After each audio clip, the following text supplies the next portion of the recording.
Ça, c'est la première chose à bien comprendre. On n'est pas en train de dire la vérité au Premier ministre. Que l'endroit-ci de 2 hectares que tu veux prendre là, pour tes projets hôteliers, il y a plusieurs titres fonciers à cet endroit. Ce n'est pas le domaine national seulement. Peut-être qu'il y a des petites emprises du domaine national là-dedans, mais il y a plusieurs titres fonciers là-dedans. On ne lui a pas dit ça. Sinon, il n'aurait pas écrit ici qu'il n'y a que le titre foncier 750 Badou.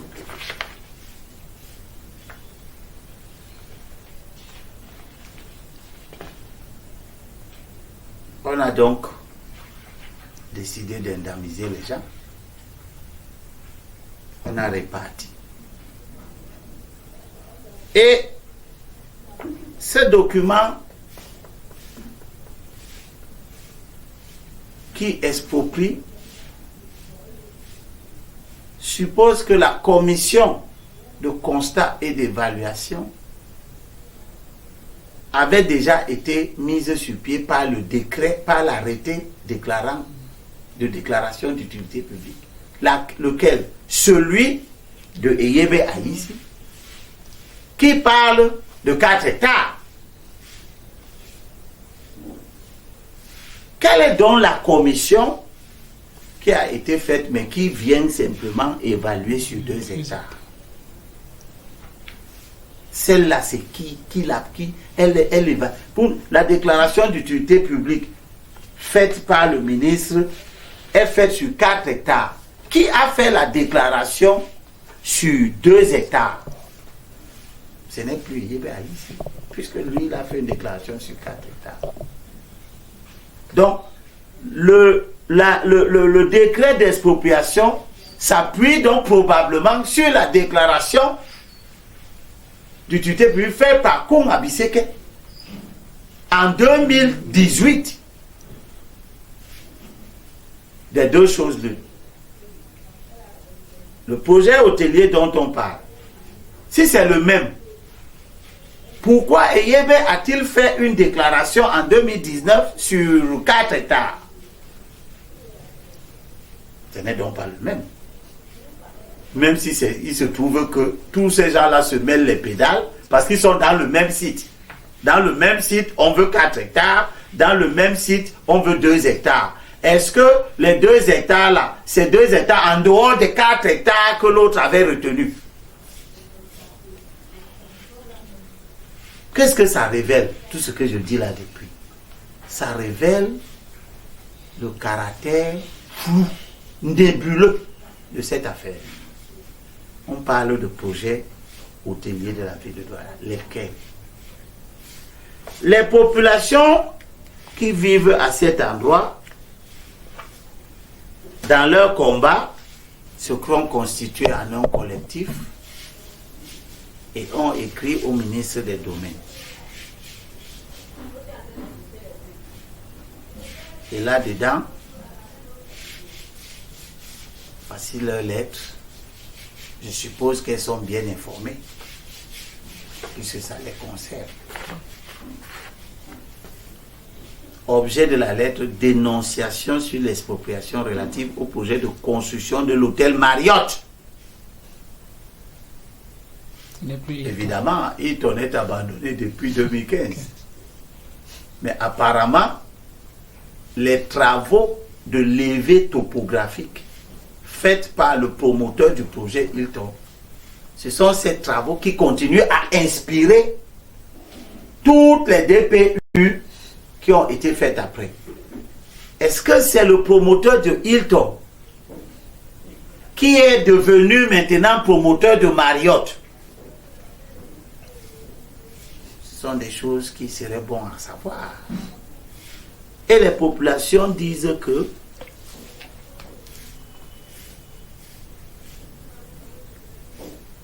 dans le cadre des travaux de construction de l'hôtel Marriott, le décret 2020-001 Premier ministre du 9 janvier 2020 portant expropriation pour cause d'utilité publique, incorporation au domaine privé de l'État des terrains d'une superficie de 2 hectares 63 à 30 cm nécessaires aux travaux de réalisation des projets hôteliers dans la ville de Douala, département de Bouri, région du littoral, et allouant des indemnités aux personnes victimes des pertes de droits, etc., etc., etc. Les populations disent que ce décret a été suivi par le décret 2020-406 du 30 juillet 2020 autorisant la conclusion d'un bail amphithéotique entre l'État du Cameroun et la société Immigration et Business Canada, SARL, SARL. Donc, les choses sont claires. Les projets hôteliers dont on parle, c'est le projet d'un monsieur qui est Société Immigration et Business Canada, SARL. C'est lui qui veut ce terrain. Ce n'est pas l'État. Et le schéma pour ce monsieur d'obtenir ce terrain, c'est que l'État enlève les enfants,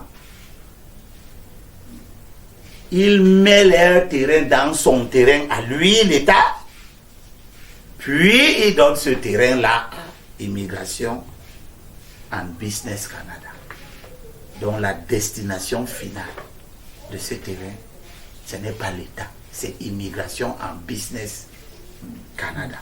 C'est qui Immigration and Business Canada? Il faudrait que vous alliez chercher. Mais je crains que vous retrouviez dans Immigration and Business Canada Monsieur Chi Nwako, qui était celui qui voulait faire le projet Hilton.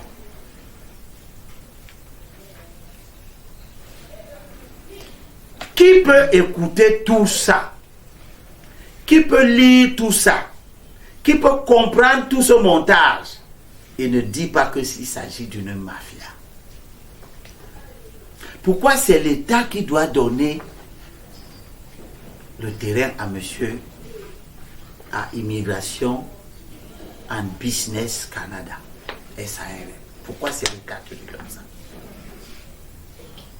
Et pourquoi l'État, pour lui donner ça, prend ça aux enfants de Bonadjo? L'État dit qu'il est en train de prendre un seul terrain. 750, le 750, le titre foncier 750. Le reste, c'est le domaine national. Or, ce que le projet hôtelier recoupe sur le terrain, il y a plusieurs titres fonciers dedans.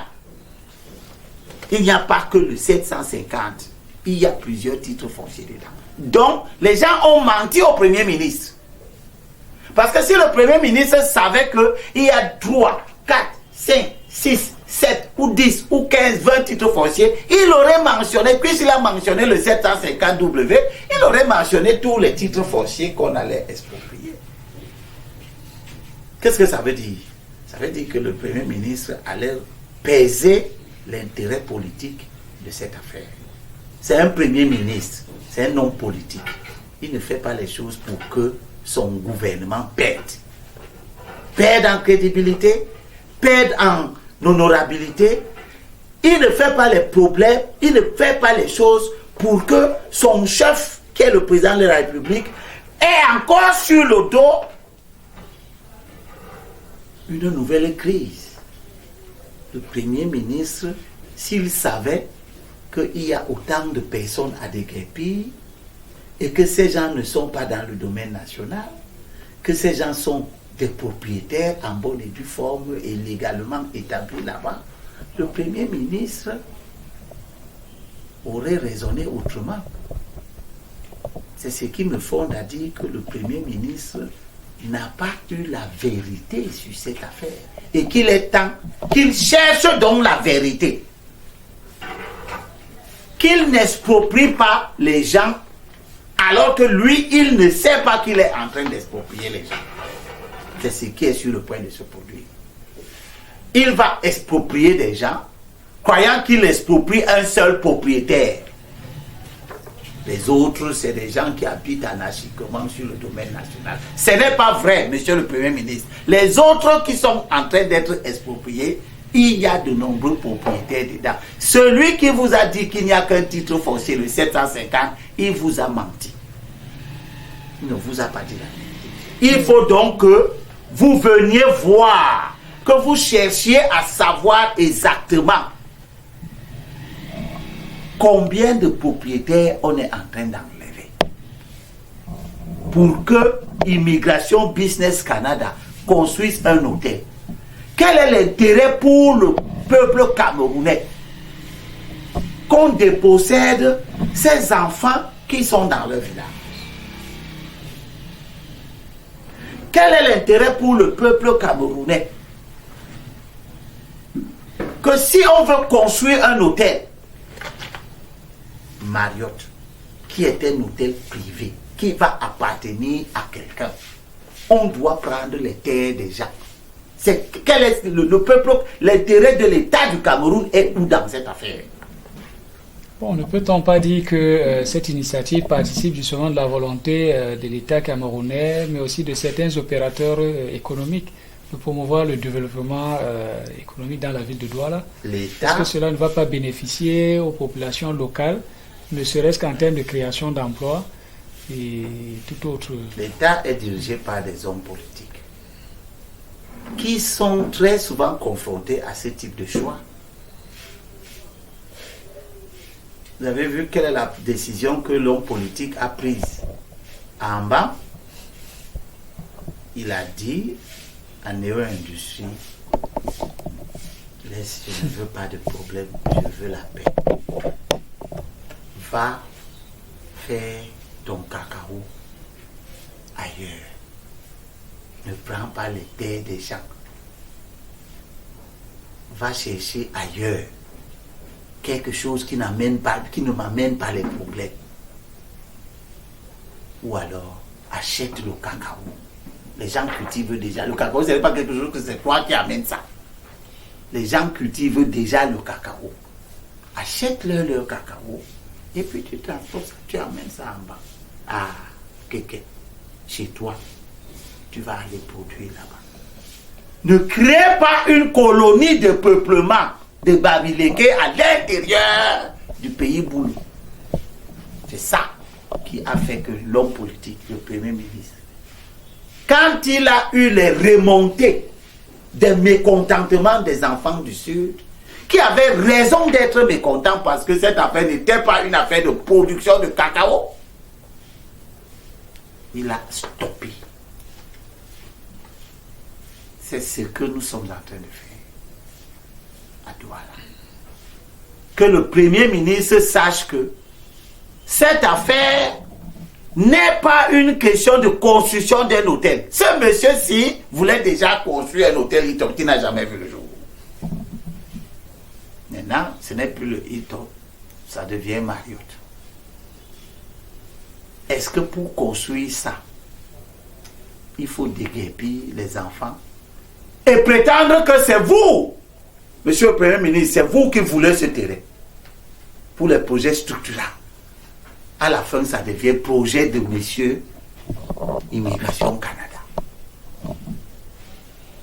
La question, c'est, on peut se poser ces questions. Oui, mais ça peut ne pas être d'État, ça devient Immigration Canada, c'est structurant, non? Un hôtel Marriott va créer quoi? Des emplois, par exemple. Lesquels? Il y aura un directeur général qui aura peut-être 1 ou 2 millions de francs, 2 ou 3 ou 4 ou 5 ou 10 cuisiniers. Et puis les hommes de chambre, et puis le personnel de chambre, etc. C'est tout. C'est pour ça, c'est pour si peu. Et des emplois indirects aussi. C'est pour si peu. Les multiples prestataires. C'est pour si peu. Si on crée cet hôtel à Bepanda, là où les gens ne sont pas dans leur village, Là où les gens sont dans une occupation anarchique du domaine national. Donc, tout le monde est d'accord qu'on peut les enlever. Oui, mais sauf que si on les enlève, ils ne seront pas des gens qui n'ont plus de village. Ils vont simplement rentrer dans leur village. Et les 322 millions-ci, ça ne sera même pas 322 millions. Ça sera certainement moins. L'État prendrait donc ça pour créer les mêmes emplois ici, mais en faisant moins de problèmes, en ayant des droits. On ne peut pas faire ça à Bipanda. Ici, à Besseke, où on veut faire l'hôtel, on découpe, on évite tous les titres fonciers des Bamileke qui sont à cet endroit. On enlève seulement, c'est des petits poussins. C'est ça, monsieur le Premier ministre, qui est en train de se passer. À cet endroit-là où vous avez dit qu'on exproprie les gens, il y a des Bamileke qui vivent là, qui ont des terrains là. On ne les a pas expropriés. Les 2 hectares, 63 A, 30 centi A, ont soigneusement évité tous les Bamileke qui sont à cet endroit.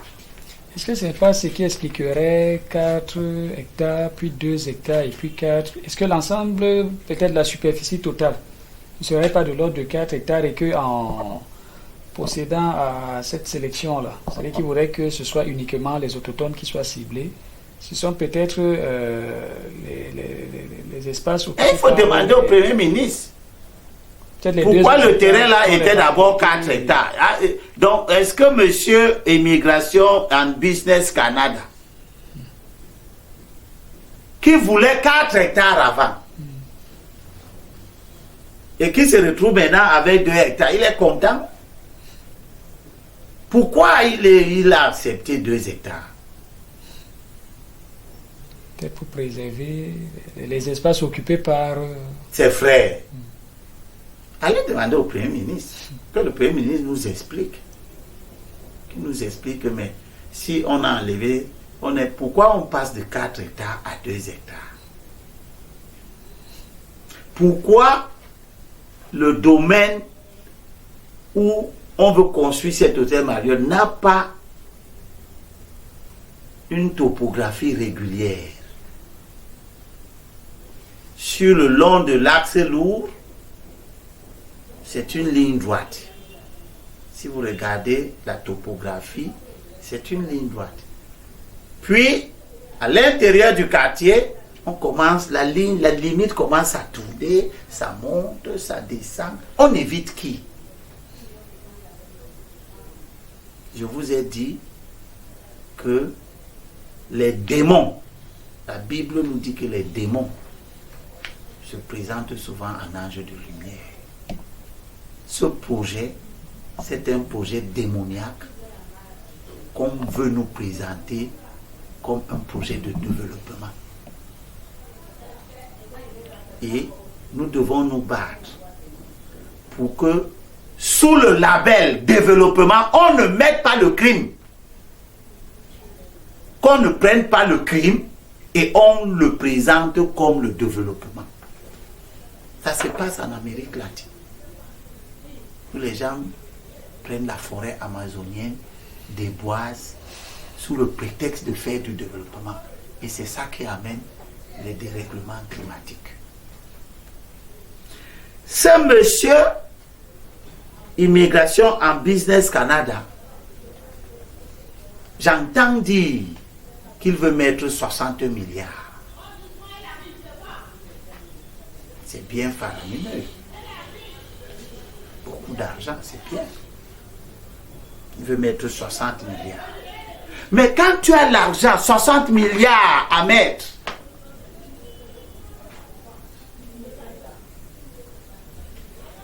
c'est les terrains des pauvres que tu pars prendre. Et tu les fais prendre par l'État. Comme pour dire à ces pauvres-là que je prends vos terrains pour votre bien. Parce que quand l'État exproprie, c'est pour le bien de ceux qui l'exproprient. Quand l'État exproprie, il veut construire à cet endroit un lycée que les gens qu'il a expropriés vont utiliser. Quand l'État exproprie, il veut prendre vos terrains pour construire une route sur laquelle vous-même vous allez marcher. Donc quand l'État exproprie, il exproprie aussi pour le bien des victimes de l'expropriation. C'est d'ailleurs pour ça que un volet de la chose, c'est la réparation.